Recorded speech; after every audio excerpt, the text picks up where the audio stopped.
इस पेन की कीमत 10 या 20 रुपए नहीं, इस पेन की कीमत है पूरे 1.5 करोड़ रुपए।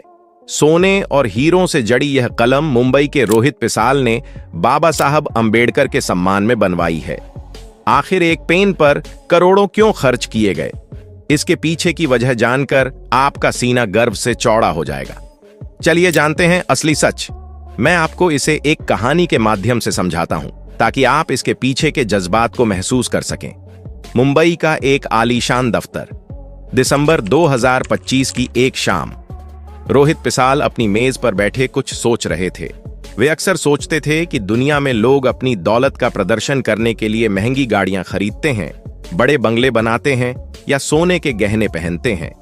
वे खुद भी गोल्ड मैन कहलाते थे, लेकिन उनके मन में एक टीस थी।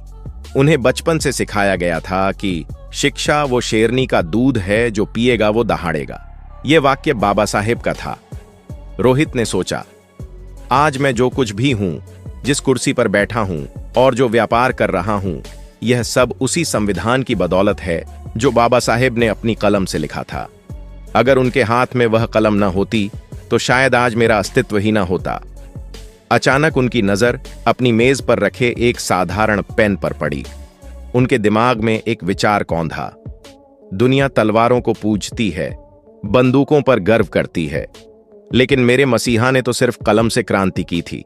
लोग अपने देवताओं को सोने के मुकुट पहनाते हैं, तो मेरे लिए तो विद्या ही देवता है और कलम उसका अस्त्र। बस इसी विचार ने जन्म दिया इस ऐतिहासिक फैसले को। रोहित ने ठान लिया कि वे दुनिया को बताएंगे कि बाबा साहेब की कलम की कीमत अनमोल है। उन्होंने भारत के बेहतरीन कारीगरों को बुलाया। कारीगरों ने पूछा, साहब, जेवर बनवाने हैं या मूर्ति? रोहित ने मुस्कुराकर कहा, नहीं, मुझे एक हथियार बनवाना है। ऐसा हथियार जिसने बिना खून बहाए गुलामी की जंजीरें काट दी। मुझे एक पेन चाहिए, ऐसा पेन जो सोने का हो, जिस पर हीरे जड़े हों, ताकि जब दुनिया उसे देखे तो उसे याद आए कि भारत का संविधान लिखने वाली कलम कितनी कीमती थी। महीनों की मेहनत के बाद वह पेन तैयार हुआ। जब वह बनकर आया तो उसकी चमक देखने लायक थी, लेकिन जब रोहित पिसाल ने उसे हाथ में लिया तो उन्होंने कहा, इसकी कीमत 1.5 करोड़ रुपए नहीं है, यह तो सिर्फ धातु का मोल है। इसके पीछे जो भावना है, जो बाबा साहेब का नाम है, वह अनमोल है। जब यह खबर बाहर आई तो लोग हैरान रह गए। आलोचकों ने सवाल उठाए, लेकिन बाबा साहेब के अनुयायियों के लिए यह गर्व का क्षण था। यह पेन एक संदेश बन गया। हम अपनी कमाई से अपने मसीहा के विचारों को वो सम्मान देंगे जो इतिहास ने उन्हें शायद कम दिया। इसका गहरा मतलब और संदेश। इस 1.5 करोड़ के पेन का असली मतलब क्या है, इसे हम कुछ बिंदुओं में विस्तार से समझ सकते हैं। ज्ञान की सर्वोच्चता।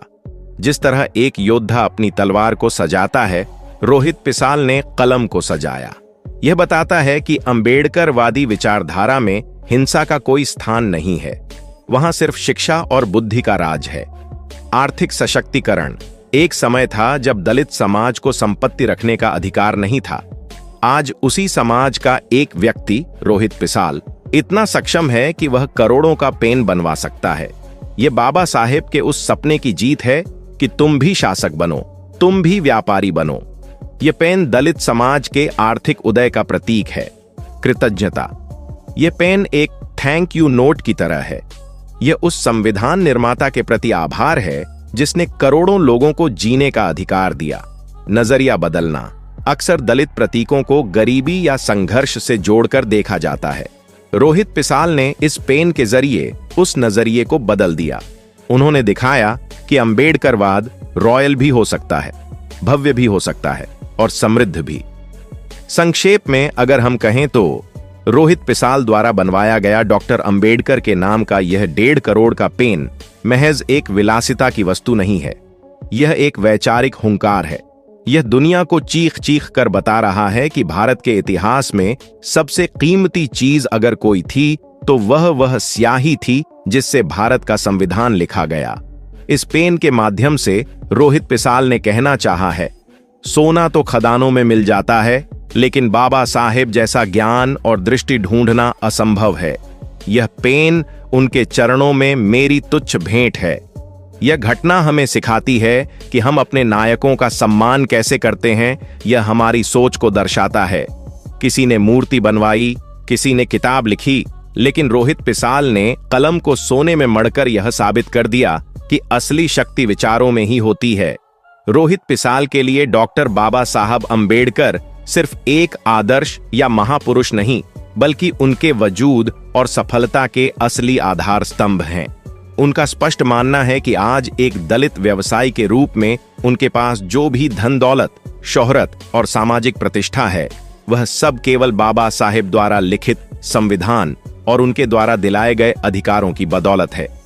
पिसाल का विचार है कि बाबा साहेब ने समाज को कलम, शिक्षा रूपी जो अस्त्र दिया, वह दुनिया की किसी भी तलवार या सिंहासन से कहीं अधिक शक्तिशाली और मूल्यवान है। वे बाबा साहेब को ज्ञान का प्रतीक मानते हुए यह संदेश देना चाहते हैं कि उनके मसीहा का सम्मान दुनिया के किसी भी राजा से बढ़कर होना चाहिए, और इसीलिए वे अपनी समृद्धि को बाबा साहेब के चरणों में समर्पित करना अपना परम कर्तव्य और सौभाग्य मानते हैं। शायद आपके मन में यह सवाल आए कि एक पेन पर इतना पैसा खर्च करने की क्या जरूरत थी? इस पैसे से गरीबों की मदद भी तो हो सकती थी। रोहित पिसाल और उनके समर्थकों का इस पर एक बहुत गहरा और दार्शनिक तर्क है। उनकी मंशा को समझने के लिए हमें बाबा साहेब के जीवन दर्शन को देखना होगा। कलम ही असली ताकत है। बाबा साहेब अंबेडकर ने कभी तलवार नहीं उठाई। उन्होंने सिर्फ अपनी कलम के दम पर भारत का संविधान लिखा और करोड़ों दबे कुचले लोगों को उनका हक दिलाया। रोहित पिसाल का उद्देश्य यह दिखाना था कि दुनिया में सोने चांदी या हथियारों से ज्यादा ताकतवर अगर कोई चीज है तो वह कलम है। इस पेन को सोने और हीरो से झड़कर उन्होंने प्रतीकात्मक रूप से यह संदेश दिया कि शिक्षा और ज्ञान जो कलम से निकलता है ही असली दौलत है। राजाओं जैसा सम्मान। सदियों तक राजा महाराजाओं के लिए सोने के मुकुट और सिंहासन बनाए जाते रहे। रोहित पिसाल का मानना है कि दलितों और पिछड़ों के लिए बाबा साहेब किसी राजा से कम नहीं थे, बल्कि उनसे महान थे। अगर राजाओं के लिए सोने के सिंहासन हो सकते हैं, तो उस महापुरुष के लिए सोने का पेन क्यों नहीं, जिसने भारत का भविष्य लिखा। यह एक स्वाभिमान का प्रतीक है। इतिहास को संजोना।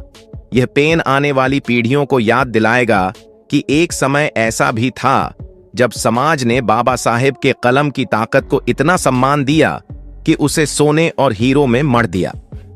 दोस्तों, आज की वीडियो में बस इतना ही। इस चैनल पर मैं सिर्फ बाबा साहब के जीवन से जुड़ी छोटी बड़ी सभी जानकारी लेकर आता रहता हूं। यदि आप बाबा साहब को पसंद करते हो और इनके बारे में और अधिक जानना चाहते हो, तो हमारे अंबेडकर साहब जी YouTube चैनल को सब्सक्राइब कर लें। वीडियो को पूरा देखने के लिए धन्यवाद। उम्मीद करता हूं आपके विचार भी बाबा साहब की तरह अच्छे होंगे।